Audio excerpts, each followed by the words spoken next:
ভাইয়া ওই পুতুলটা দেখান তো। ভাই এই পুতুল? জি ভাইয়া। ভাইয়া এই পুতুলের দাম কত?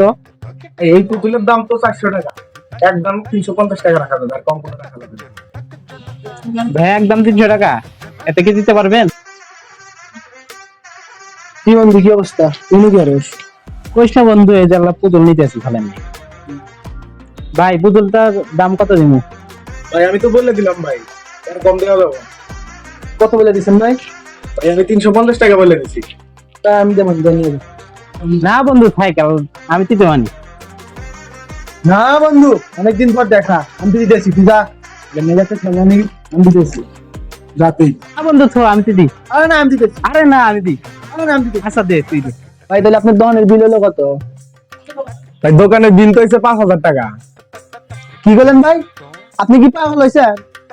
একটা পুতুলের দাম বলেন হলো 350 টাকা, এখানে কইতেছেন 5000 টাকা। মাথা মতো ঠিক আছে নি আপনার?